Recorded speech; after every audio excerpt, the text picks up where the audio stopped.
ঠাকুর অনুকূলচন্দ্র উত্তম বদ্যের কাজ করেছেন। তিনি আমাদের গলাতে পাটা টিপে ইষ্টভীতির ব্যবস্থা করে দিয়েছেন। এটা তোর অপরাধ, তাই তিনি ব্যবসাদার নামে পরিচিত। যদি মনে করেন ব্যবসাদার, আর যদি মনে করেন উত্তম বৈদ্য, সিদ্ধান্ত আপনার। বোঝার চেষ্টা করুন। কারণ অভ্যাস যোগ এবং বৈরাগ্য যোগ। বৈরাগ্য মানে কি? কিছু দিতে হবে আপনাকে। ধর্মজগতে আসা মানেই হচ্ছে you will have to sacrifice something. আপনাকে কিছু ত্যাগ করতে হবে, আপনাকে কিছু স্বার্থ ত্যাগ করতে হবে।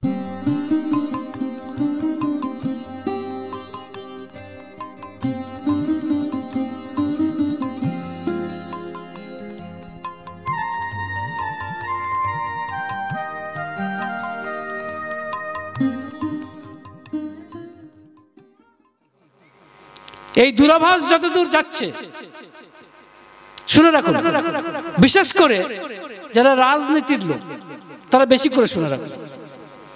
বিধানচন্দ্র রায়ের কথা অন্তত আপনারা কেউ ভুলেননি, জানেন, সবাই জানে। অনেককে মানুষ ভুলে যেতে পারে, কিন্তু বিধানচন্দ্র রায়কে কিন্তু মানুষ ভোলে না, কারণ তিনি মানুষের জন্য করেছিলেন। যখন বিধানচন্দ্র রায় দাঁড়িয়েছিলেন, তার বিরুদ্ধে একজন জেনারেল ক্যান্ডিডেট দাঁড়িয়েছিলেন। ঠাকুর অনুকূলচন্দ্র তখন দেওঘরে, তিনি এই ভক্ত পরিবৃত হয়ে বসে আছেন। হঠাৎ একজন ভক্ত, তার নাম বালকৃষ্ণ কাপুর, বেটেখাটো মানুষ, পাঞ্জাবি। সে প্রথম যখন ঠাকুরের কাছে গিয়েছিলেন, বলেছিলেন আমি কিভাবে চলব, ইংরেজিতে জিজ্ঞেস করেছিলেন। ঠাকুর ইংরেজিতে উত্তরটা দিয়েছিলেন, বলেছিলেন follow the footstep of Lord Krishna, move in the way of Chanakya, but with active devotion like Hanuman. মানে বাংলাটা হচ্ছে যে ভগবান শ্রীকৃষ্ণের পদাঙ্ক অনুসরণ করো, আর চাণক্যের নীতি নিয়ে চলো, আর হনুমানের মতো সক্রিয় ভক্তি নিয়ে চলো। উনি কিন্তু সেরকমই করেছিলেন, ঠাকুরকে সেইভাবেই তিনি ফলো করেছিলেন। এবং দেখুন, একটি সাধারণ মানুষ যার একটা ওই মানে কার অটোমোবাইলের স্পেয়ারিং পার্টসের ছোট দোকান ছিল, সে বসে আছেন। একদিন হঠাৎ ঠাকুর তার দিকে তাকিয়ে বলছেন, এই বিধান রায়কে জিতিয়ে আয়। এগুলো কথার কথা নয়, ঘোর বাস্তব। ঠাকুর বললেন বিধান রায়কে জিতিয়ে দিয়ে আয়। উনি তো অবাক, উনি তো রাজনীতি জগতের লোকই নন, বালকৃষ্ণ কাপুরদা। কিন্তু একবার প্রশ্ন করলেন না যে ঠাকুর আমি কি করে যাব, কারণ আমি তো অতি সাধারণ মানুষ, আমি রাজনীতি কিছু বুঝেই না, আর আমাকে চেনেই বাকে কলকাতায়, কারণ তিনি পাঞ্জাব থেকে আসছেন, পার্টিশনের ফলে তাকে আসতে হয়েছিল, কলকাতায় থাকতেন তখন। কিন্তু প্রশ্ন করলেন না। এই যে প্রশ্ন না করা, এটা কিসের লক্ষণ বলুন তো? ভক্তের লক্ষণ, খুব বড় ভক্তের লক্ষণ। কারণ উনি জানেন যে তিনি ব্যবস্থা করে রেখেছেন, আমি নিমিত্ত মাত্র, আমাকে দিয়ে কাজটা করিয়ে নিচ্ছেন, এর বেশি কিছু নয়, আমি যন্ত্র মাত্র। ভগবান শ্রীকৃষ্ণ গীতাতে বলছেন অর্জুনকে, অর্জুন যখন বলছেন যে এই যে আমার আত্মীয় স্বজন, এদেরকে আমি হত্যা করব কি করে, কারণ এদেরকে যদি হত্যা করি তাহলে তো আমি এই মানে শ্মশানের শান্তি আমি চাই না, এই রক্তপাত করে আমি করতে চাই না। তখন ভগবান শ্রীকৃষ্ণ কি বলছেন, এবং তিনি মুছড়ে পড়েছেন, একেবারে মুছড়ে পড়েছেন অর্জুন। তখন ভগবান শ্রীকৃষ্ণ বলছেন উঠে দাঁড়াও, রাজ্য ভোগ করো, যশ লাভ করো। তুমি কি ভাবছো তুমি এদের মারবে? আমি এদের মেরেই রেখেছি, তুমি নিমিত্ত মাত্র হও। তস্মাত্তম কি বলছেন, তস্মাত্তম উত্তিষ্ঠ যশো লভস্য।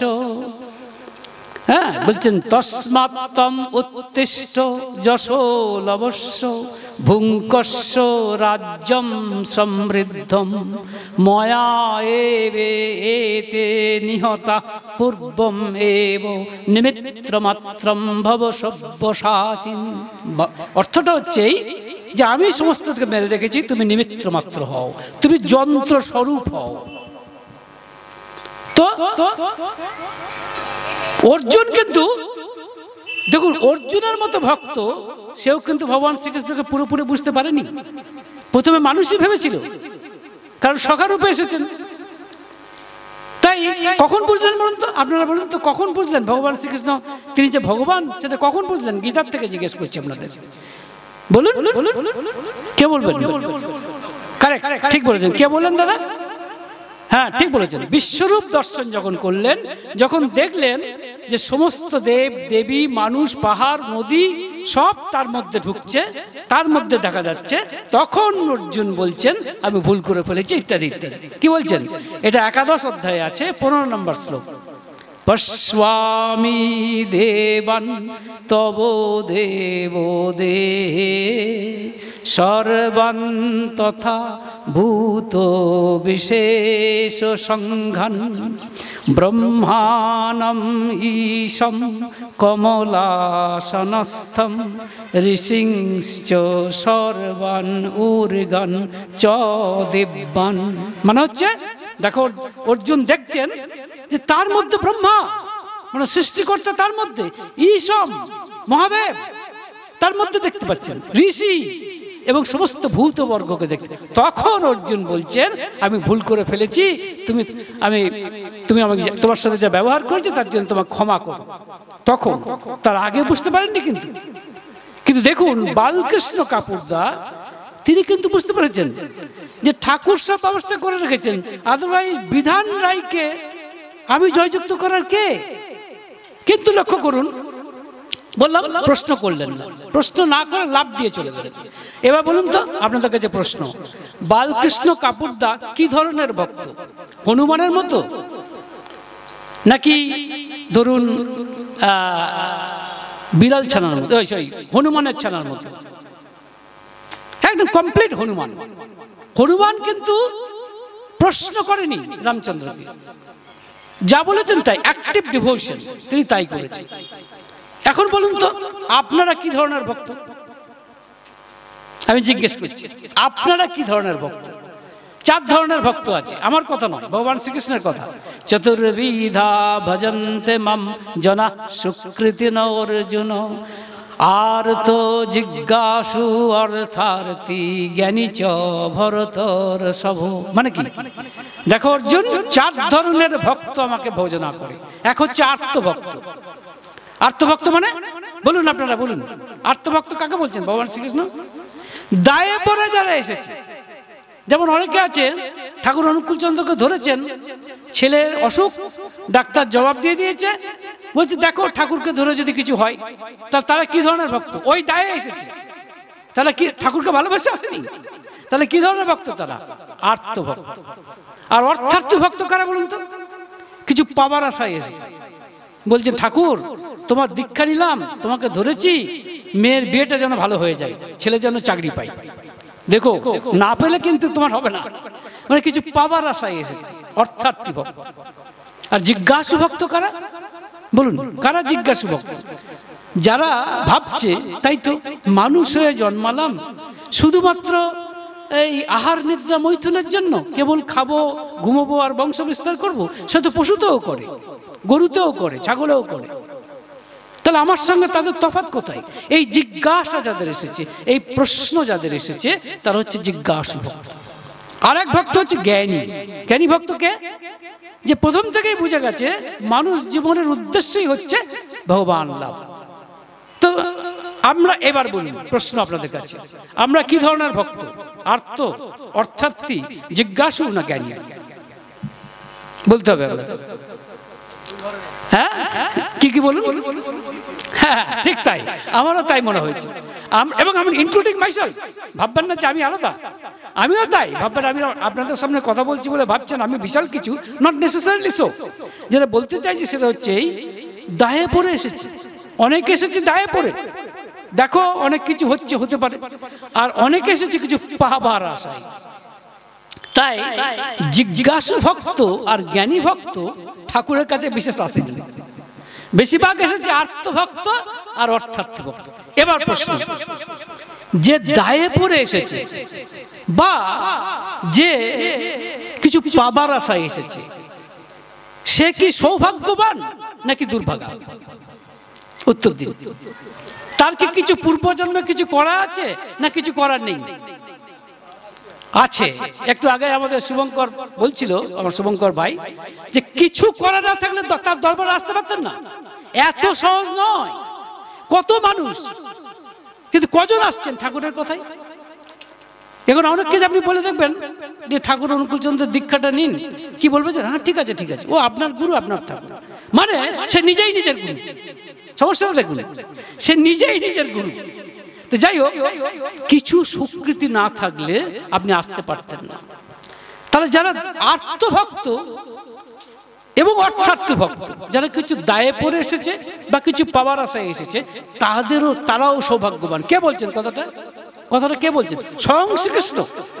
কি বলছেন? চতুর্বিধা ভজন্তে মাম জনা সুকৃতি নর্জন। সুকৃতি আছে, তাহলে আসতে পারতো না। দায়ে পড়েই আসুক, আর মানে কিছু পাওয়ার আশাতেই আসুক, এসেছে কিন্তু তার কাছে। এবার বলুন তো, তাহলে দুর্ভাগা কারা? দুর্ভাগা কারা? এই একটু আগে আমার শুভঙ্কর ভাই তার উত্তর দিয়েছিল, কিন্তু যে কত পণ্ডিত মানুষ, কত প্রফেসর, কত doctor, engineer, diplomat, IAS officer, আপনি তাদেরকে বলতে চান? বলে ঠিক আছে ঠিক আছে, বলুন তো তারা দুর্ভাগা না দুর্ভাগা নয়? তারা নিল না, ঠাকুরকে নিল না, তাহলে তারা দুর্ভাগা না দুর্ভাগা নয়? দুর্ভাগা। এখন আপনারা বলতে পারেন কিরকম? এত বিদ্যা বুদ্ধি তাদের সম্পর্কে ঠাকুর একটা বাণী আছে, এটা আপনাদের না বললেই নয়। ঠাকুরের বাণীটা এরকম, এই সমস্ত লোকেদের, তথাকথিত পণ্ডিত মানুষ, তথাকথিত জ্ঞানী মানুষ, তথাকথিত যুক্তিবাদী মানুষ, বুঝতে পারছেন, তথাকথিত তার্কিক মানুষ, তথাকথিত নেতা ধরনের মানুষ, তারা যারা ঠাকুরকে গ্রহণ করলো না, তারা কিরকম মানুষ জানেন? শুনুন ঠাকুরের বাণী, বলছেন বৃত্তিগুলি ব্যক্তিত্বে তোর হর খেয়ালে খেলছে ভাটা। কত নাচনে নাচছিস রে তুই, হিসাব করে দেখলি সেটা? বাদর নাচন নাচলি কত, বাহ বাহ কত পেলি বাতুল। ভাবছিস তুই মস্ত মানুষ, কেউ কি আছে তোর সমতুল? পাগল বেকুব, ওরে দিগ্গজ, খতিয়ে কি দেখলি হাই? পৃষ্ঠ স্বার্থী টান ছাড়া কি অখণ্ডতা তোর গজায়? মানে কি, আমি নাম করে বলতে চাই না, এমন এমন মানুষ আছেন ভারতবর্ষের, যাদের নাম শুনলে কি সেন্ট্রাল গভর্নমেন্ট কি স্টেট গভর্নমেন্ট হাত জোর করে ফেলে। আপনারা বুঝতে পারছেন, আমরা নাম করব না। অত্যন্ত শিক্ষিত মানুষ, অনেক ক্ষেত্রে অনেক পুরস্কার জিতেছেন, কিন্তু লক্ষ্য করে দেখবেন ঠাকুরের বাণীর সঙ্গে কিরকম মিলে যায়। কি বলছেন? বৃত্তিগুলি, কি কি বৃত্তি আছে মা? দাদারা বলুন, কি কি বৃত্তি আছে আমাদের মধ্যে? কাম, কাম মানে কামনা বাসনা। 2 ক্রোধ মানে রাগ, কাম ক্রোধ লোভ। 3 হচ্ছে লোভ। আচ্ছা, লোভ যে আমাদের আছে বুঝতে পারেন? এই লোভটা যে আমাদের একদম ঘুরিয়ে ফিরিয়ে মারছে, সেটা বুঝতে পারেন? পারেন? কি করে পারেন? এই টিভি খুলে দেখুন, কি দেখছেন না? ঘুষ। বড় বড় নেতা মন্ত্রী সব ঘুষ নিচ্ছে। কেন বলুন তো? তারা প্রথম থেকে খারাপ ছিলেন না, কিন্তু তাদেরকে আমরা দোষ দিচ্ছি বটে, কিন্তু নিজেকে বিচার করতে হবে।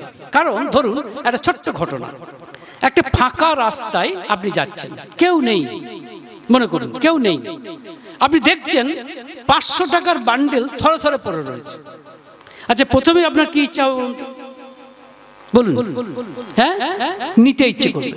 কে বলছে আপনাকে ওটা নিতে? কে বলছে আপনাকে ভিতর থেকে ওটাকে নিতে? কে বলছে? লোভ বলছে। আবার এমন ভাবে বলছে, বলছি দেখো আবার পিছনে কেউ দেখছে না তো, সেটা আবার দেখছি। লক্ষ্য করুন, তার লোভ বলছে। লোভ আমাকে এমনই পাকড়াও করে ফেলেছে, তখন আর আমার এটা বোঝার ক্ষমতা নেই যে তাই তো এটা হয়তো কোনো রোগীর জন্য নিয়ে যাচ্ছিল নার্সিংহোমে বা হাসপাতালে, সর্বনাশ হয়ে গেছে তার, আমি তো এটার অধিকারী নই, আমি এটা নেব কেন? এই জ্ঞান কিন্তু আমার প্রথমেই আসবে না, কারণ আমি বৃত্তি দ্বারা অভিভূত, মানে এই লোভের দ্বারা আমি তো সেই ক্ষমতা, আমার তো সেই ক্ষমতা হয়নি। তাহলে দেখুন, আর এরা যাদের কথা বলছি, তারা কি জানেন? তারা অনেক শিক্ষিত, অনেক পুরস্কার পেয়েছেন। দেখা যাচ্ছে তারা একটা নারীর রূপে নিজেকে বিকিয়ে দিয়েছে। তাহলে কি দাঁড়ালো? তাহলে কাম প্রবৃত্তিতে তারা কতখানি অভিভূতি দেখুন। তাহলে কি দাঁড়ালো? ঠাকুর কি বলছেন? বৃত্তিগুলি ব্যক্তিত্বে তোর তারা আবার নিজেকে খুব ব্যক্তিত্ববান ভাবে। ওরে বাবা, কি পার্সোনালিটি! এই কথাটা বলে পার্সোনালিটি, দেখবেন। হ্যাঁ, বৃত্তিগুলি ব্যক্তিত্বে তোর হর খেয়ালে খেলছে ভাটা। সবসময় তোকে খেলাচ্ছে। কত নাচনে নাচছিস রে তুই, হিসাব করে দেখলি সেটা? বাদর নাচন নাচলি কত, বাহু বাহু কত পেলি বাতুল। আচ্ছা বলুন তো, আমি বাদর নাচন নাচি কিনা বলতে পারেন? আমি কি বাদর নাচন নাচছি? আপনাদের সামনে কথা বলছি, হ্যাঁ নাচছি। কেন নাচছি শুনুন। যখন বাহবা পাচ্ছি ঠাকুরের কথায়, আমি যখন নেমে চলে যাব, তখন হয়তো কেউ কেউ বলে, দাদা আপনি যা বললেন না, ওই রকম আর হয় না আপনার মতো দ্বিতীয় আর কেউ। যত বড় কেউ কাটা লোক আমি হই না, কারো ভিতরে ভিতরে একটা গ্যাস খেতে আরম্ভ করবো। এটার নাম কি বলুন? এই গ্যাসটার নাম কি বলুন তো, বলুন। হ্যাঁ হ্যাঁ হ্যাঁ, এই হচ্ছে অহংকার। এই অহংকারটা আবার সব থেকে বেশি কিসের জানেন? হচ্ছে জ্ঞানের অহংকার। জ্ঞানের অভিমান সাংঘাতিক কঠিন অভিমান। কিরকম? আমি নিজের চোখে দেখা, বুঝলেন, চোখে দেখা। কিরকম? রামকৃষ্ণ মিশনে আমি কিছুদিন গীতা পড়ার জন্য গিয়েছিলাম। সেখানে একজন মহারাজ ছিলেন, তিনি বলছিলেন, একজন ভদ্রলোক দূর থেকে আসছেন। আমাদের মহারাজ যিনি পড়াতেন তিনি ফিজিক্সের ডিএসসি, তো তাকে একজন বই দিয়েছেন, প্রফেসর। হ্যাঁ, এখানে একজন প্রফেসর দাদা আছেন, এই আমার নামটা ভুলে যাচ্ছি, নিখিলেশ মেটিয়া। হ্যাঁ, তো এরকম প্রফেসর একজন বই দিয়েছেন তাকে, তা লিখেছেন, দিয়েছেন তাকে, দেখে কেমন হয়েছে জানার জন্য। তো ওই দিন আসতে বলেছেন। তা আমাদের মহারাজ বলছেন, দেখবেন জ্ঞানের অহংকার কিরকম সাপের মতো ফনা তোলে। বলে হ্যাঁ দেখবো। বলে আপনারা চুপ থাকবেন। হ্যাঁ, আসছেন লোকটি, এসে প্রথমে প্রণাম করে বলছেন, মহারাজ ভালো আছেন? এরকম ভাবে বলছেন। তখন মহারাজ বলছে, হ্যাঁ তা আছি। আমার বইটা দেখেছেন? হ্যাঁ দেখলাম তো। কেমন হয়েছে মহারাজ? আরে আপনার মতো মানুষ এরকম ফালতু লিখেছেন, এত লো স্ট্যান্ডার্ড। আমি তো ভাবতেই পারি না যে আপনার মতো মানুষ এরকম একটা পাতি দেবার মতো নয়, এরকম ভাবে লিখেছেন। ব্যাস, এই কথাগুলো যখন বলছেন, ওনার মুখ ফুলছে, নাক ফুলছে, চোখ ফুলছে। কিছুক্ষণ পরে বলছেন, ও মহারাজ হয়েছেন বলে কি মাথা কেড়ে নিয়েছেন নাকি? কি ভেবেছেন বলুন তো? শুনুন, সমালোচনা করতে গেলে একটা লেভেলে উঠতে হয়। দেন আমার বইখানা, দরকার নেই বই আপনার কথা। তখন মহারাজ আমাদের দিকে তাকিয়ে হাসছেন। বুঝলেন কথাটা? এই অহংকারের সাপের ছোবল। তাহলে কি দাঁড়ালো? ঠাকুর যেটা বললেন, বৃত্তিগুলি ব্যক্তিত্বে তোর হর খেয়ালে খেলছে ভাটা। কত নাচনে নাচছিস রে তুই, হিসাব করে দেখলি সেটা? যেরকম ঠাকুরের ক্ষেত্রে দেখুন, ঠাকুরের ক্ষেত্রে কি করছে? ঠাকুরকে বেশ কিছু সাধু সন্ন্যাসীর লোক কি বলতো জানেন? বলতো, ঠাকুর আপনার ভক্তরা আপনাকে কিন্তু মানবে না যদি আপনি একটু সাধন ভজন না করেন। একটু সাধন ভজন করতে হয়, একটু নাম ধান করুন, তবেই তো লোকে মানবে। আচ্ছা, ঠাকুর কিন্তু কিছু বলতেন না, চুপ করে থাকতেন। আশ্চর্য মানে ক্ষমতা ঠাকুরের। আমি হলে তো ওইরকমই রেখে যেতাম, ওই রকমই, বুঝতে পারছেন? লেভেল থাকা চাই মশাই, এরকম বলতাম। ঠাকুর কিছু বলতেন না। কিন্তু কিরকম ব্যাপারটা জানেন? ঠাকুরকে কথাটা বলাটা কিরকম জানেন? ছোট্ট গল্প।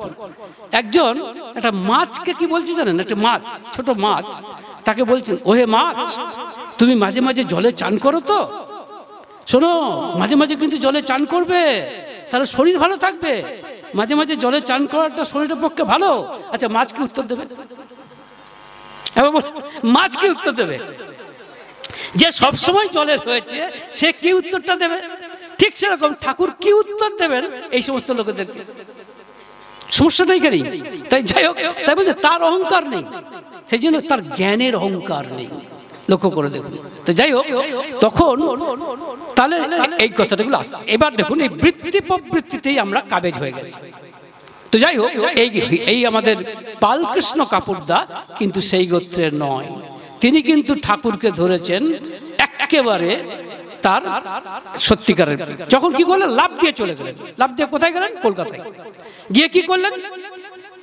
বিধান রায়ের যিনি পার্সোনাল অ্যাসিস্ট্যান্ট মিস্টার মিত্র, তার কাছে গেলেন। গিয়ে বললেন, আমি মিস্টার রায়ের জন্য ক্যাম্পেইন করতে চাই। তো বলছেন যে ক্যাম্পেইন করতে চান আপনি? বলে হ্যাঁ। বললেন যে আপনি চেনেন? বলছে না। তাহলে আপনি যান। তখন কি করলেন কাপুরদা, জনার্দন মুখার্জি নাম বলছিলেন, তখন কমিউনিস্ট পার্টির তিনি একজন বড় লিডার ছিলেন এই জনার্দন মুখোপাধ্যায়, তাকে নিয়ে বিধানচন্দ্র রায়ের কাছে এলেন। বিধানচন্দ্র রায় ইতিমধ্যেই কারো কাছ থেকে শুনেছেন যে ঠাকুর অনুকূলচন্দ্রের একজন ভক্ত তার প্রচারে সাহায্য করতে চায়। তখন তাকে বলছেন জনার্দন দা এবং আমাদের বালকৃষ্ণ কাপুরদা তো রীতিমতো থকথক করে কাঁপছে, মানে বিধান রায়ের কাছে, এত বড় পার্সোনালিটি। হ্যাঁ, বলছেন যে শুনুন, আপনাদের আমাকে সাহায্য করার কোনো প্রয়োজন নেই, আপনাদের সাহায্যের আমার কোনো দরকার নেই, বলছেন বিধান রায়, দয়া করে আমার প্রচার টোচার করবেন না। জনার্দন মুখোপাধ্যায় এত বড় নেতা, তিনিও ঠাকুরের শিষ্য, তিনি চুপ করে গেছেন। আর এই অখ্যাত কোনো ধারণা নেই, মানে সাইজও ছোট ছিল আমার মতো, বুঝলেন তো, সে কি এতক্ষণ কাঁপছিল কিন্তু মনে মনে নাম করছে। হঠাৎ কি বললেন জানেন, দেখুন আপনি কি চান বা না চান এই যে এটা আমার ধর্তব্যের জিনিস নয়, আমি এসেছি আমার মানে গুরুর মানে কমান্ডকে আমি ইয়ে করতে এসেছি, ক্যারি আউট করতে এসেছি, মানে তার আদেশ পালন করতে এসেছি, সুতরাং আপনি চান বা না চান আমি প্রচার করব। এই কথা বলার সাহস বুঝতে পেরেছেন? তখন স্ট্যান্ডিং চিফ মিনিস্টার আমাদের বিধানচন্দ্র রায়, এবং তিনি কি করলেন, পরবর্তী ক্ষেত্রে মিত্রের সঙ্গে দেখা করলেন। মিত্র বললেন, ভাই তুমি একটা কাজ করতে পারো নাকি, তুমি তো নন বেঙ্গলি মানে অবাঙালি, তাই তুমি অবাঙালি যারা ভোটার আছে তাদের বাড়িতে বাড়িতে যাও, তাদের সঙ্গে আলাপ জমাও। তিনি একটা ডায়েরি নিলেন, ডায়েরি নিয়ে অবাঙালি 400 ভোটার 400 জনের সঙ্গে তিনি যোগাযোগ করেছেন। আর প্রতিদিন গিয়ে তিনি বলতেন যে বিধান রায়কে ভোটটা দিও। তখন জিজ্ঞেস করতে, কেন তুমি কি বিধান রায়ের কোনো এজেন্ট? বলছে না, আমি এসেছি ঠাকুর অনুকূলচন্দ্রের আদেশে, তার জন্য তোমরা দয়া করো, তাকে দেখে তোমরা ভোটটা দিও। জানেন বিধানচন্দ্র রায় কত ভোটে জিতেছিলেন? মাত্র 400 ভোট। জেনে নিন, দায়িত্ব নিয়ে বলছি, দূরাভাস যত দূর যাচ্ছে ইতিহাস সেই সাক্ষ্য দেয়। যখন এই বালকৃষ্ণ কাপুরদা ওনাকে জিতিয়ে দিয়ে দেওঘরে আসছেন, দূর থেকে দেখেই ঠাকুর বলছেন, ওই দেখ কিং মেকার আসছে, বাংলা বেঁচে গেল। এই কথাগুলো কে কজন জানে? এটা আমার জানার ইচ্ছা আছে। কজন জানে যে নেতাজি সুভাষচন্দ্র বোসের বাবা মা ঠাকুরের মন্ত্র দীক্ষিত শিষ্য? কজন জানে চিত্তরঞ্জন দাস ঠাকুরের মন্ত্র দীক্ষিত শিষ্য? কজন জানে মহাত্মা গান্ধী ঠাকুরের কাছে এসেছিলেন? কজন জানে নেতাজি অন্তত 2 বারেরও বেশি এসেছিলেন? দেশত্যাগ করার আগে নেতাজি ঠাকুরের কাছে এসে বলেছিলেন, আমার মা আপনার কাছে আমাকে পাঠিয়েছেন। এবং শুধু প্রণাম নয়, একেবারে যাকে বলে কি বলে ওটা, সাষ্টাঙ্গে প্রণামী সুর কৃতাঞ্জলি পুটে। তখন ঠাকুরের সঙ্গে কি কথা হয়েছিল সেটা তো আপনাদের জানা দরকার। কি কথা হয়েছিল? নেতাজি বললেন, আমি যে কাজ শুরু করব, এই তো আপনারা জানেন 23শে জানুয়ারি, বেশি দিন নয়, নেতাজির জন্মদিন গেল। আপনারা জানেন 26শে জানুয়ারি রিপাবলিক ডে, 12ই জানুয়ারি স্বামীজির জন্মদিন। তো নেতাজিকে যখন নেতাজি জিজ্ঞাসা করছেন যে আমি কাজ কি করে শুরু করব আমাকে বলুন, ঠাকুর কি উত্তর দিলেন? বলছিলাম না, ঠাকুরের ধর্ম তদানীন্তন তথাকথিত ধর্ম নয়। তথাকথিত ধর্মস্থানে গিয়ে ফুল বেলপাতা দিয়ে পুজো করে কপালে তিলক কাটার গল্প নয়, কিছু উদ্দাম নৃত্য নয়, কিছু বাদ্যযন্ত্রের সঙ্গে কিছু গানের কিছু সঙ্গীতের সঙ্গে নৃত্য করার ধর্ম অনুষ্ঠান নয় ঠাকুর অনুকূলচন্দ্রের ধর্ম। তার ধর্ম বাস্তব ধর্ম। বাঁচবো কি করে, বাড়বো কি করে, বাঁচাবার আর মর্ম যা ঠিকই যেন ধর্ম তা। ঠাকুর এই কথা বলছেন। তাই দেখুন, নেতাজি যখন জিজ্ঞাসা করছেন ঠাকুরকে প্রথম কাজ কি হবে, এই কথাগুলো কেন বলছি? পশ্চিমবঙ্গে আর কিছু হোক না হোক, মানুষ বড্ড তথাকথিত রাজনীতি সচেতন, বড্ড বেশি রাজনীতি সচেতন। রাজনীতির কথা বলুন, খুব খুশি। একজন তো পণ্ডিত রীতিমতো বলে দেবে আপনাকে ভোটে কে জিতবে কে হারবে, এ কেমন ও কেমন, নিজেকে সমালোচনা করবে না, ওটাকে বাদ দিয়ে সবার সমালোচনা করতে শুরু করবে।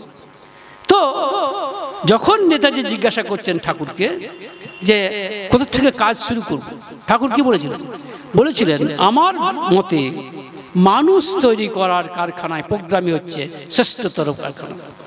তখন নেতাজি বলছেন, আগে হ্যাঁ, এটা তো স্বামীজিও চেয়েছিলেন, আমিও এটা চাই, কিন্তু আমিও তো এটা চাই, সেটা কিভাবে করব? তখন ঠাকুর বলেছিলেন, এটা করতে গেলে প্রথমেই চাই কম্প্যাটেবল ম্যারেজ, সুসঙ্গত বিবাহ, তা নাহলে হবে না। সেটা কি? একই বর্ণের কনের সাথে একই বর্ণের পুরুষের বিবাহ হবে। এইসব কথাগুলো লোকের ভালো লাগবে না, কারণ এর মধ্যে উদারতা নেই, কিন্তু বাস্তব অস্বীকার করবেন কি করে? এখন সমস্যা হচ্ছে কি, আপনার তখন ঠাকুর কি বললেন? কম্ফর্টেবল ম্যারেজ চাই। তখন নেতাজি কি বলেছিলেন, দেখুন স্বামীজিও এই মানুষ তৈরি করার কথা বলেছিলেন, কিন্তু তিনি শিক্ষার উপর বেশি জোর দিয়েছিলেন। কিন্তু এখন যা দেখছি, আপনি যা বলছেন সত্যিই তো। এই কথাগুলো কে বলছেন? নেতাজি সুভাষচন্দ্র বোস। দায়িত্ব নিয়ে বলছি, পারবো। মানসতীর্থ পরিক্রমায় লেখা আছে বইগুলি, কথাগুলি। এটা আমার বানানো গল্প নয়। তাই কি বলছেন? নেতাজি তো মানুষ তৈরি করার কথা বলেছিলেন, কিন্তু তিনি শিক্ষার উপর বেশি জোর দিয়েছিলেন। কিন্তু আপনি যা বললেন তাতে তো দেখছি কথা তো ঠিক। ভালো গাছ পেতে গেলে তো ভালো বীজ দরকার, সেটা তো প্রথমেই দরকার। কিন্তু ঠাকুর, এটা করতে গেলে তো অনেক সময় লাগবে, এটা তো অনেক সময় সাপেক্ষ আপনি যা বলছেন। ঠাকুর বললেন, সময় তো লাগবেই, কারণ এত গলদ জমিয়ে রেখেছি, সেগুলোকে পরিষ্কার করতে গেলে সময় তো লাগবেই। এই প্রসঙ্গে একটা কথা বলছি, বলুন তো। ঠিক এই প্রশ্নটাই ঠাকুরকে একজন করেছিলেন। এই দূরাভাস যতদূর যাচ্ছে বা যারা শুনছেন এবং যারা এখানে বসে আছেন, আপনাদের কাছেও প্রশ্ন। কারণ তথাকথিত রাজনীতিবিদ, তথাকথিত সমাজতত্ত্ববিদ, তথাকথিত যারা বিজ্ঞানী বা তারা বড় বড় কথা বলেন, যারা শিক্ষাবিদ, তাদেরকে যদি জিজ্ঞাসা করেন যে আচ্ছা, মানুষের সত্যিকার উপকার কি করে করা যায়, তারা কি বলবে জানেন? বলবে শিক্ষা দিতে হবে আর ভালো পরিবেশে মানুষ করতে হবে বাচ্চা কাচ্চা। এবং এটা আমরা করে থাকি, বলে থাকি। দেখেন না, আমরা তো বাচ্চা কাচ্চা হলে রামকৃষ্ণ মিশনে অ্যাডমিশন নেওয়ার চেষ্টা করি। কেন? মনে করছি সেখানে পরিবেশটা ভালো, পড়াশোনাটা ভালো হয় ইত্যাদি, তাই না? তার মানে কি, পরিবেশ এবং শিক্ষা এই দুটো চাইছি, তাই না? তো ঠাকুরকে ঠিক এইরকমই একজন জিজ্ঞাসা করেছিলেন যে আপনি যে জন্মের কথা বলছেন, এ জন্ম যেখানে সেখানে হোক, এবার কথা আছে দেখবেন এরকম কথা, জন্ম হোক যেটা সেটা, কর্ম হোক ভালো, বড় বড় উদারতার কথা। এইসব কথা বলতে গেলেও আজকাল বলবে অ্যান্টি কনস্টিটিউশনাল, অসাংবিধানিক, এই ধরনের কথা। কিন্তু সত্য সেটা বলতেই হবে। তাহলে কি তিনি বলছেন, জন্ম যেখানেই হোক, যদি ভালো পরিবেশ সৃষ্টি করা যায়, যদি ভালো শিক্ষা দেওয়া যায়, তাহলে উন্নতি হবে না ঠাকুর? আচ্ছা, আপনাদের কি মনে হয়? Yes or no? কেন হবে না? হ্যাঁ, দেখুন কি আশ্চর্য কথা। দেখুন, ভালো পরিবেশ সৃষ্টি করলে, ভালো শিক্ষা দিলে তো উন্নতি হওয়া উচিত, এটা তো স্বাভাবিক। তখন ঠাকুর উত্তর দিচ্ছেন, দেখুন একই মাটিতে আম গাছও হচ্ছে, কাঁঠাল গাছও হচ্ছে, মাটি একই, কিন্তু কাঁঠাল গাছে আম ফলে না, কাঁঠাল ফলে। তেমনি আম গাছে আমই ফলে। রহস্যটা কোথায়? রহস্যটার বীজে। কাঁঠাল গাছের বীজের রহস্য, আম গাছের বীজের রহস্য। তার মানে রহস্যটা রয়েছে জিনে। এখনকার দিনে সায়েন্সের কথাই যদি বলতে চাই, ক্রোমোজোমে, জিনে।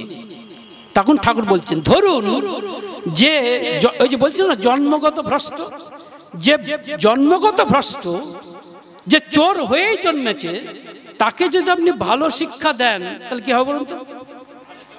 আরো ভালো চোর হয়ে দাঁড়াবে।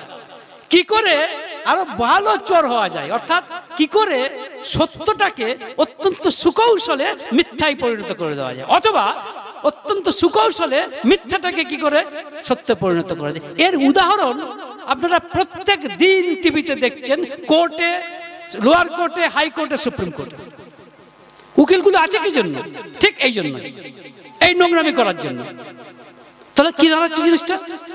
তাহলে দেখুন, ঠাকুর বললেন যে একটা চোরকে যদি ভালো শিক্ষা দেন, ভালো পরিবেশে রাখেন, সে আরো ভালো করে কি করে চুরিটা করা যায় সেই চেষ্টাই করবে। তাই ঠাকুর বললেন, দেখুন শিক্ষার দ্বারা, পরিবেশের দ্বারা মানুষের প্রকৃতির পরিবর্তন হয় বলে আমার মনে হয় না। বোঝার চেষ্টা করুন। বলছেন শিক্ষার দ্বারা, পরিবেশের দ্বারা মানুষের প্রকৃতির পরিবর্তন হয় বলে আমার মনে হয় না। এই কথা বলছে ঠাকুর। প্রকৃতি মানে কি? এই দেখুন আপনারা এতজন এসছেন ঠাকুরের কাছে, কোথাও না কোথাও আপনাদের প্রকৃতিতে মানে আপনাদের ভিতরকার নেচারে ঈশ্বরের প্রতি একটা ভালোবাসা আছে, একটা কোথাও খিদে আছে, তা নাহলে আসতেন না। এখন সমস্যা হচ্ছে কারণ কত লোক কি বলছে, কত লোক বলছে আরে মশাই ভগবান টগবান আছে কিনা তার ঠিক নেই, আমি একাই 100। আচ্ছা বলুন তো এই কথাগুলো আমরা কখন বলছি বলুন তো? কখন বলছি? যখন জেগে আছি, তাই না? জেগে আছি তখন বলছি আরে ভগবান আছে বুঝতে পারি না তো, সে কি আমাকে রক্ষা করে নাকি? আমি তো নিজেই নিজেকে রক্ষা করি। আচ্ছা আপনার কি সারাটা সময় কেবল জেগে থাকেন, ঘুমান নাম রে? আপনাকে তো ঘুমোতেও হয়। আচ্ছা ঘুমোবার সময় আপনাকে রক্ষা করে কে? রামকৃষ্ণদেবকে অত্যন্ত চাচাশোলা কথা বলতেন তো তিনি, তাকে একজন জিজ্ঞেস করছেন আচ্ছা এই যে বলা হয় ভগবান আমাদের রক্ষা করেন, কই বুঝতে পারি না তো। তো রামকৃষ্ণদেব উত্তর দিয়েছিলেন যখন গভীর ঘুমে মুখ হাঁ করে ঘুমোস, তোর মুখে মুতে দিলে টের পাস, তখন তোকে রক্ষা করে কে? লক্ষ্য করুন কতদূর সত্য কথা। যখন চিফ মিনিস্টার প্রাইম মিনিস্টার গভীর ঘুমে, তখন সে কি জানে সে চিফ মিনিস্টার সে প্রাইম মিনিস্টার? লক্ষ্য করুন সহজ সত্য, তখন রক্ষা করে কে? আমি যে ফুটানিটা মারছি, যে বড় বড় বার্তা মারছি সেটা জাগ্রত অবস্থায়, কিন্তু আমার একটা ঘুমন্ত অবস্থা আছে, আমার একটা স্বপ্ন অবস্থা আছে। ব্যাপারটা কিরকম জানেন? একটা পদ্ম ফুল দেখবেন বাইরের পাপড়িটা আস্তে আস্তে খুলছে, তারপরে মাঝখানে, তারপরে ভিতরে, আবার আস্তে আস্তে বন্ধ হয়ে যাচ্ছে। বলুন তো আপনি কে? এই মাকেই জিজ্ঞেস করছি, ওই মাকে যার বাচ্চাটা রয়েছে সামনে, বলুন আপনি কে? আমি জিজ্ঞাসা করছি আপনি কে? না না আপনি কে? হু আর ইউ? এটা কিন্তু আধ্যাত্মিকতার ঈশ্বরে যাওয়ার প্রথম প্রশ্ন। This is the first question. আচ্ছা কে আপনি? আপনি দাঁড়িয়ে বলবেন এই তো আমি, তাই তো বলবেন। আমি যদি বলি আপনি কে, আপনি কি বলবেন? বা আপনার একটা নাম আছে হয়তো, আমি যাই না, মেবি যাই হোক, মিস্টার মিসেস এ এক্স। আচ্ছা মিসেস এক্স কে? আপনি উঠে দাঁড়িয়ে এই তো আমি মিসেস এক্স। তাহলে কি দাঁড়ায়? আপনার শরীরটাই কি আপনি? হ্যাঁ না না বলুন কেন নাই? আপনি তো বলছেন এই তো আমি। আমাকে কেউ যদি জিজ্ঞেস করে অমরেন্দ্র চ্যাটার্জি কে, আমি এই তো আমি অমরেন্দ্র চ্যাটার্জি বলছি, বলি না? দেখুন বাচ্চারা খুব বেশি বলে, বাচ্চাদেরকে যদি জিজ্ঞেস করেন এই গৌতম কোথায়, এই তো আমি, বুকটা আমার হাত দিয়ে দেখায়, এই তো আমি। কেন? আমার শরীরটা আমি। সত্যি কি তাই? শুধুই কি আমি শরীরটা? তার ভিতরে কি কিছু নেই? আছে না নেই বলুন তো? আছে। সেটাকে কি বলে? মন। বলুন তো শরীরের শক্তি বেশি না মনের শক্তি বেশি? হ্যাঁ প্রমাণ করতে পারবেন? দেখুন প্রমাণ করা যায় কি করে। আপনি এখানে, আপনার বাড়ি কত দূর? হ্যাঁ কতটা এখান থেকে? 8 কিলোমিটার। আচ্ছা আপনার বাড়িতে আপনার আলমারি আছে, সেখানে আপনার কিছু পয়সা আছে মনে করুন। তা আমি এখন বলছি আপনার আলমারি থেকে খুলে আপনি 10টা টাকা নিয়ে আসুন, কতক্ষণ সময় লাগবে? শরীরটা নিয়ে যাবেন, শরীরটা নিয়ে আসবেন, কতক্ষণ সময় লাগবে বলুন? 1 ঘন্টা তো মিনিমাম। এবার আমি যদি বলি আপনি মনে মনে একবার ওই আলমারিতে যান, আলমারিটা খুলে পয়সাটা নিয়ে আসুন, কতক্ষণ সময় লাগবে? তাহলে কার শক্তি বেশি, শরীর না মন? মন। আচ্ছা শুধুই কি আমি শরীর, শুধুই কি আমি মন, না আর কিছু নেই? আছে। কে আছে? আত্মা। তাই 3টে জিনিস নিয়ে আমি একা নই, আমি আমার শুধু শরীর নই, শরীর মন আত্মা। এখন এই যেমন পদ্ম ফুল বলছিলাম, পদ্ম ফুলের মাঝখানটা ধরুন, মাঝখানটাকে কি বলেন আপনারা? আমরা তো বলি টাটি, আপনারা কি বলেন? হ্যাঁ জানি না কি বলেন, মাঝখানে যেটা ইয়ে হয় পদ্ম ফুলের, সেটাকে যদি আত্মা বলেন, আর বাইরের পাপড়িটাকে যদি শরীর বলেন, তাহলে মাঝখানের পাপড়িটা হচ্ছে মন। বোঝার চেষ্টা করতে পারছেন? আস্তে আস্তে দেখুন তো, বুঝতে পারেন কিনা? আপনি যখন ঘুমোতে যান তখন কি হয়? প্রথমে ঘুম আসে, বলুন আসে কিনা? প্রথমে আপনি বিছানায় একটু এদিক ওদিক করেন না? প্রথমে একদম চিত্রে শুয়ে পড়তে পারেন না? কিন্তু তাহলে ততক্ষণে মানে আপনার ঘুম আসছে না, তার মানে তখন আপনার শরীর বোধ আছে না নেই? আছে। মনের বোধ আছে, আত্মার বোধ আছে, তাও আছে। আপনি হয়তো বুঝতে পারছেন না, কিন্তু আছে। এখন কিছুক্ষণ পরে কি হয় বলুন তো? আপনারাই বলুন, কিছুক্ষণ পরে কি হয়? তখন সবসময় কি ছটফট করেন আপনি? তারপরে কি হয়, আস্তে আস্তে শরীরটা স্থির হয়ে আসে। কিন্তু স্থির হয়ে এলেও আপনার মনে কিন্তু নানান রকম চিন্তা ভাবনা চলছে। তার মানে আস্তে আস্তে শরীরটা নিস্তেজ হয়ে যাচ্ছে, মানে পদ্ম ফুলের বাইরের পাপড়িগুলো নুয়ে আসছে, কিন্তু তারপরে কিন্তু মন ক্রিয়াশীল। কিন্তু কিছুক্ষণ পরে কি হয়, মনটাও আর নেই। কেন? তখন স্বপ্ন অবস্থা। তারপরে তারপরে গভীর ঘুম। এই গভীর ঘুমের সময় কে থাকে? আপনার শরীর বোধ আছে? নেই। মন আছে? নেই। কিন্তু কেউ কি নেই? কেউ যদি না থাকতো তাহলে পরের দিন আপনি কি বলছেন, কালকে যা ঘুম হয়েছিল না, খুব কিচ্ছু মনে নেই। কি বলছেন? কালকে এত সুন্দর ঘুম হয়েছিল, কিচ্ছু মনে নেই। কে বলছে কথাটা? আপনিই তো বলছেন। হ্যাঁ, তাহলে কিছুই যদি মনে না থাকে, একটা আনন্দের অনুভূতি হচ্ছে না? হচ্ছে না? হচ্ছে না যে ভালো ঘুম হয়েছিল? তাহলে কেউ যদি না থাকে, তাহলে সাক্ষী স্বরূপ একজন ছিল। সেই সাক্ষী স্বরূপটা কে? হ্যাঁ, আত্মা। তিনিই হচ্ছেন ঈশ্বর। সেই অর্থে তিনি ঈশ্বর। যে কারণে রামকৃষ্ণদেব বলছেন, গভীর ঘুমে যখন মুখ হাঁ করে ঘুমোস, তোর মুখে মুতে দিলে টের পাস। মানে কথাটা কি দাঁড়াচ্ছে? ইট মিনস দ্যাট তখন তোর শরীর বোধ নেই, তখন মনের বোধও নেই, কিন্তু একজন আছেন, ওই আত্মা রূপে ঈশ্বর আপনাকে রয়েছে। ভালো করে দেখলে দেখবেন মানুষ বড় অসহায়, ভেরি হেল্পলেস। সে বড় বড় কথা বলতে পারে, কিন্তু তার নিজের উপরে কন্ট্রোল নেই। তার আছে গভীর ঘুমের সময় তার কন্ট্রোল। আপনি নিজেকে দিয়েই বিচার করুন, অন্য কাউকে বিচার করতে হবে না। আপনি নিজেকে দিয়েই বিচার করুন, গভীর ঘুমের সময় আপনার কন্ট্রোল আছে? নেই। তাহলে আপনাকে সাহায্য নিতে হবে, কারো না কারো সাহায্য নিতে হবে। এই যে বৃত্তিগুলি, ওই যে টাকার কথা বলছিলাম রাস্তায়, আপনার নিজের ক্ষমতায় পারবেন ওই টাকাগুলোকে, ওই লোভ সামলাতে পারবেন কি? বলুন, ইয়েস অর নো? পারবেন না। নিজের যদি পারতো, তাহলে এই যে ধর্ষণ টর্ষণ হচ্ছে, এটা তো হতো না। ধর্ষণটা কেন হচ্ছে? যে একটি পুরুষ একটি নারীর রূপকে দেখে সাময়িকভাবে এমন একটা অবস্থায় চলে যাচ্ছে, যখন সে তার এই কাম প্রবৃত্তিকে কন্ট্রোল করতে পারছে না। যে মুহূর্তে কন্ট্রোল করতে পারছে না, সেই মুহূর্তে সে ভুলভাল করে ফেলছে। তাহলে যদি আমাকে এগুলোর থেকে বাঁচতে হয়, কাকে ধরতে হবে? বৃত্তাধীশকে। কাকে ধরতে হবে? বৃত্তাধীশ, মানে বৃত্তিগুলির যিনি অধীশ্বর, আর আমরা বৃত্তাধীন। বৃত্তাধীন মানে আমরা বৃত্তিগুলির অধীন। আমাদের ক্ষমতায় আমরা কখনোই বৃত্তিগুলির উপরে মাস্টারি করতে পারবো না। তাই বৃত্তাধীশকে ধরতে হবে। কি করে ধরতে হবে? এবার প্রশ্ন, কি করে ধরতে হবে? তর্কের পথে? আমি যদি তর্ক করি যে এটা কি ভগবান, এটা ভগবান, এটা ভগবান, এরকম তর্ক করতে শুরু করি, এটাও একটা রাস্তা। কিন্তু মনে রাখবেন, এই রাস্তাটা কি? এটা হচ্ছে জ্ঞান যোগ। ভগবান শ্রীকৃষ্ণ বলছেন এটাকে জ্ঞান যোগ। তো কোন যোগটাকে সব থেকে সহজ বলছেন জানেন? সব থেকে সহজে ঈশ্বরের সঙ্গে যুক্ত হব কিভাবে? বলুন, সব থেকে সহজে ঈশ্বরের সঙ্গে আমি যুক্ত হব কিভাবে? উত্তর দিন। ভক্তিযোগ। কেন? কারণ ভক্তিযোগে একটা সাকার মানুষকে ভগবান বলতে চেষ্টা করি। কারণ আমি যে জ্ঞান যোগের কথা বলছি, সেখানে নিরাকার ভগবান। তাই ভগবান শ্রীকৃষ্ণ বলছেন, কি বলছেন? অব্যক্তা। কি বলছেন? অব্যক্তা, যেটা ক্লেশোধিকতর অব্যক্তা শক্ত চেতসাম অব্যক্তা হি গতির দুঃখম দেহবৎ ভীর ব্যাপতে। মানে হচ্ছে, দেখো অর্জুন, তুমি নিজে যেহেতু আকার যুক্ত, তোমার নিজের যেহেতু একটা দেহ আছে, তাই নিরাকার কাউকে তুমি সহজে কল্পনা করতে পারবে না। তাই তোমার দরকার একজন সাকার ঈশ্বর। এই যে সাকার ঈশ্বর, আমান ঈশ্বর। আমান ঈশ্বর মানে বোঝেন? টপ টু বটম, মানে পায়ের নখ থেকে মাথা পর্যন্ত, টপ টু বটম সাকার ঈশ্বর। সহজ, this is the easiest way. এবং তার সঙ্গে যুক্ত হতে হবে। কিভাবে যুক্ত হওয়া যায়? তার সঙ্গে আমি কিভাবে যুক্ত হবে বলুন মা?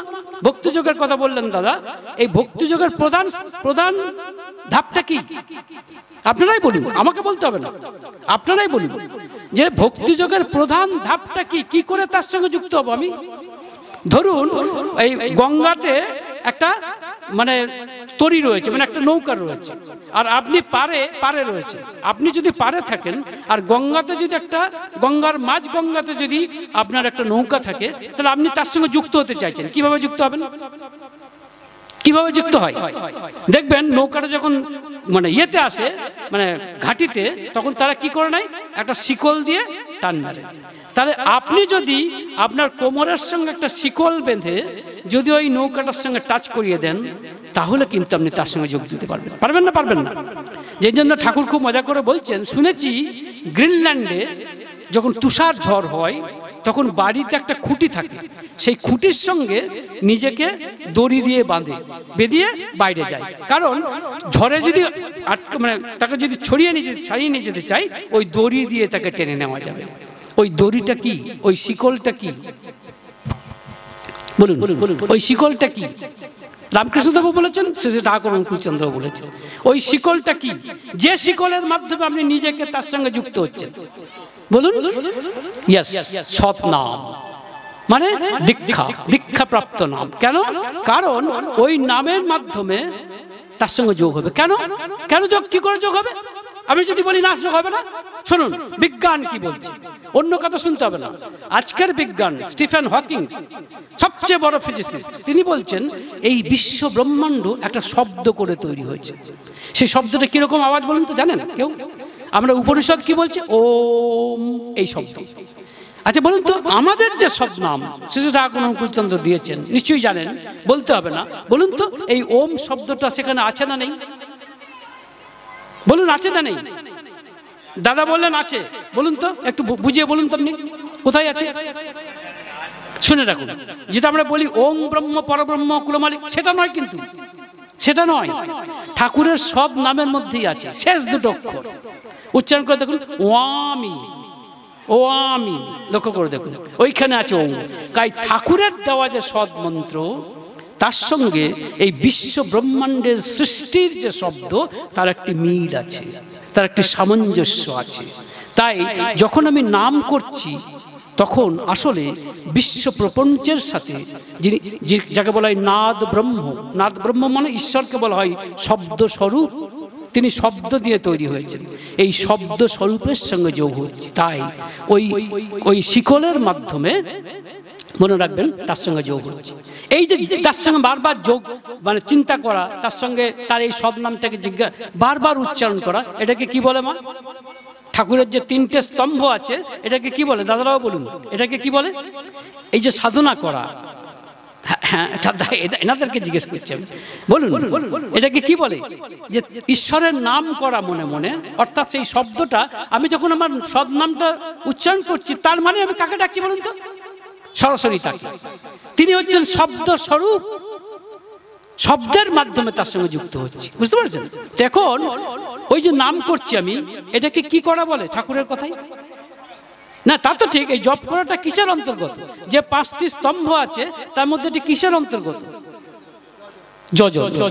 এটা যজনের অন্তর্গত। আর আরেকটি যাজন। যাজন কেন বলছেন? আপনি একা একা বাড়িতে বসে ঈশ্বরের নাম করবেন, তা হবে না, বুঝতে পারছেন? এটা সম্ভব নয়।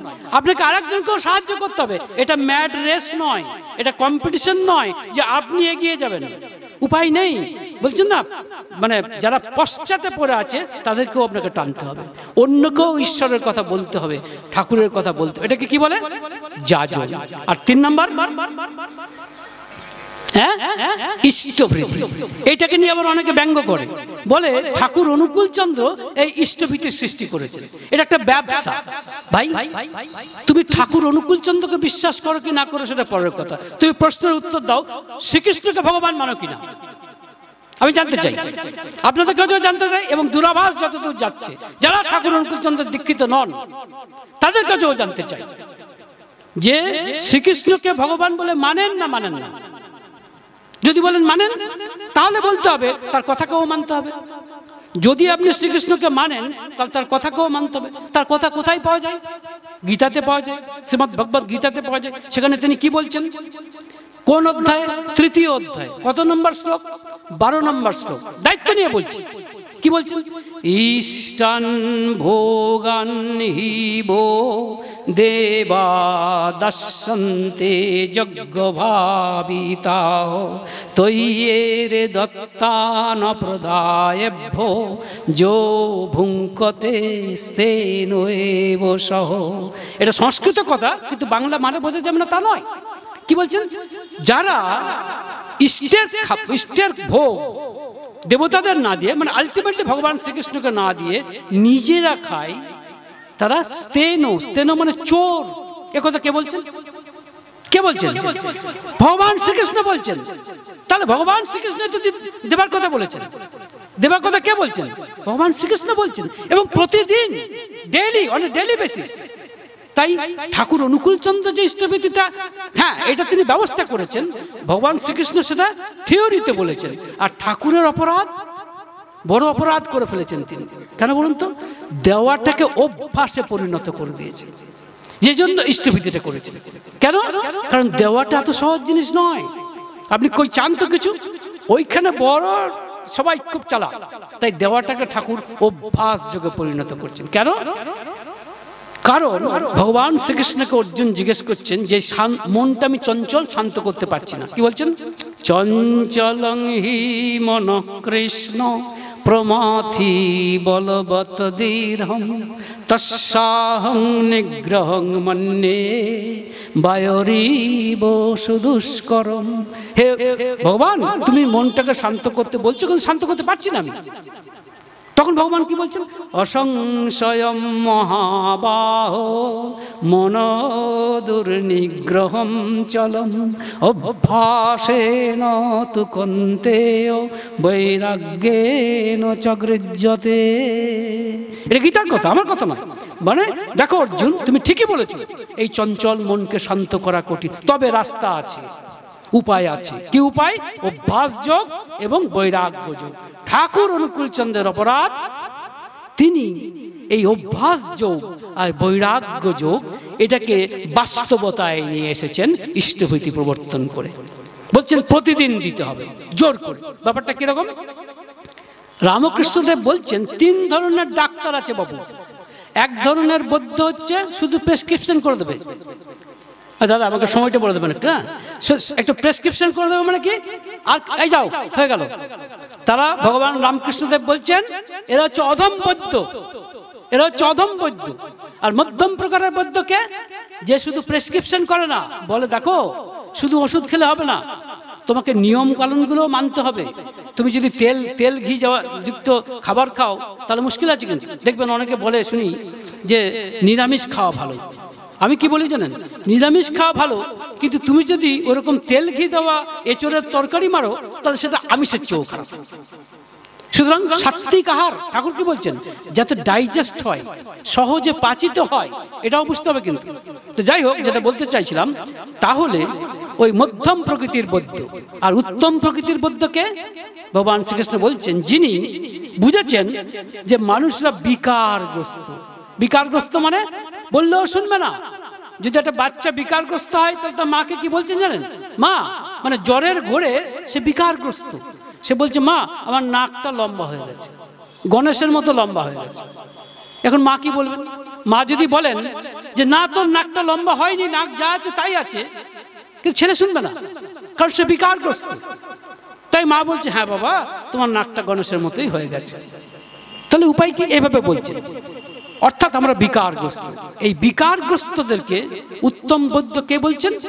যিনি গলাতে পাটা দিয়ে যিনি ওষুধটা খাইয়ে দেন, তিনি হচ্ছেন উত্তম বৈদ্য।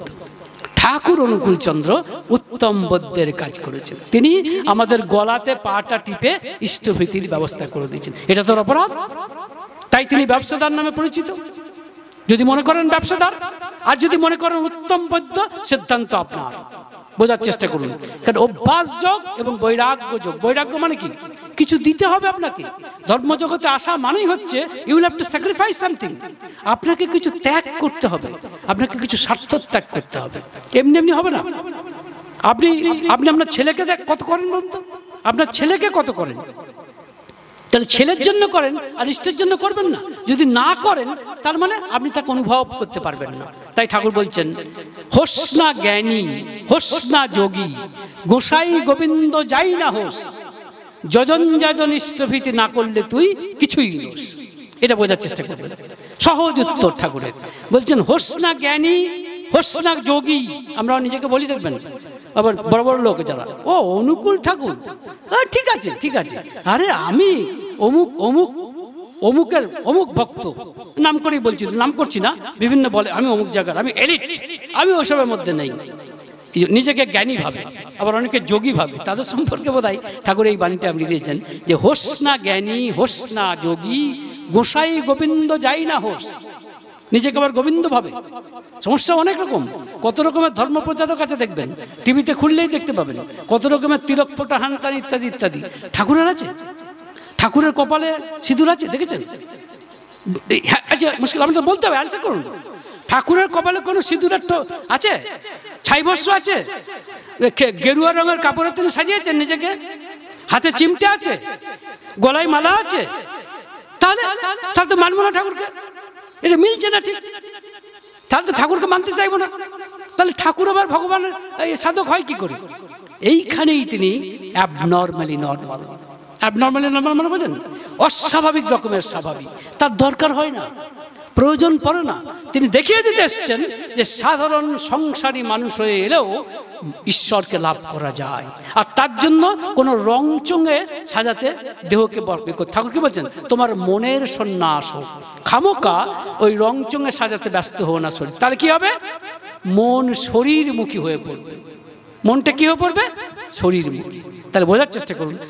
আমার কথা শেষ হয়ে গেছে, আমি শুধু উপসংহার পর্বে আপনাদের একটি টিপস দিতে চাই, নেবেন কি নেবেন না সেটা আপনাদের ব্যাপার। সেটা কি? ভগবান শ্রীকৃষ্ণ বলছেন তানি সর্বাণি সংযম্য যুক্ত আশিত মৎপর বসেহি যস্যেন্দ্রিয়াণি তস্য প্রজ্ঞা প্রতিষ্ঠিতা। অর্থাৎ যে আমার সঙ্গে যুক্ত তার জ্ঞান হয়ে গেছে। তো তার সঙ্গে আমি যুক্ত হব কি করে মা বা দাদারা বলছি, কি করে যুক্ত হব? শুনুন, আপনারা যখন ঘুম থেকে উঠবেন সকালবেলায়, ঘুম থেকে, তখন আর যে চিন্তাই আসুক সমস্ত চিন্তা ফেলে দিয়ে ঠাকুরের নামটা করবেন। আসুক চিন্তা, অস্বীকার করবেন জোর করে সেই চিন্তাকে, দিয়ে ঠাকুরের নামটা করবেন। আর ঠাকুরের ছবিটাকে, যে কোনো ছবি, ঠাকুরের যে কোনো ছবি, বাচ্চা বয়স থেকে শুরু করে একবারে শেষ বয়স পর্যন্ত যে কোনো ছবি আপনার যা ভালো লাগে, সেই ছবিটা আপনার মনের মধ্যে একটা আয়না আছে না নেই? আপনাদের আছে তো, মনের আয়না একটা আছে না নেই? সেই আয়নার মধ্যে বসিয়ে ঠাকুরের ছবিটাকে দেখবেন, বুঝতে পারছেন? তারপরে কি করবেন? ইষ্টভীতি করতেই হয়, করতে হয় না? হয় না? তখন যখন একবার পয়সাটা নিয়ে করবেন, তখন কি শুধু ঠাকুরের দিকে না চেয়েই করবেন, নাকি মনে মনে করলেই হয়ে গেল? না, ঠাকুরের দিকে তাকাবেন, অর্থাৎ যুক্ত হবেন। যুক্ত হবার শেষে বলবেন আমার এই অপ্রত্যাশী অর্ঘ্য তোমাকে নন্দিত করুক, তার সঙ্গে আবার যোগাযোগ করবেন। তারপরে কিছুক্ষণ নাম করবেন, তারপরে আপনার সংসারের কাজ করতেই হবে, স্বাভাবিক কথা।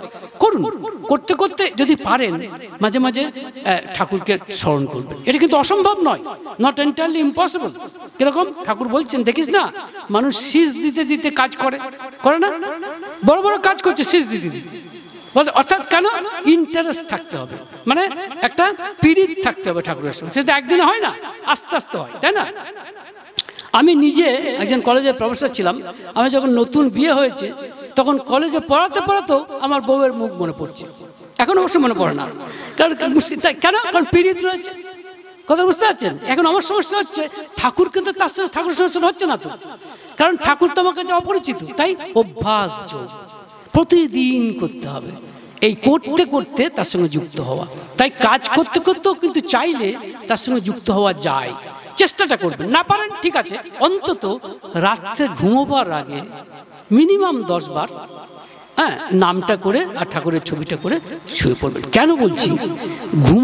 ঘুমানোর সময়টা অত্যন্ত দুঃসময়। কেন জানেন?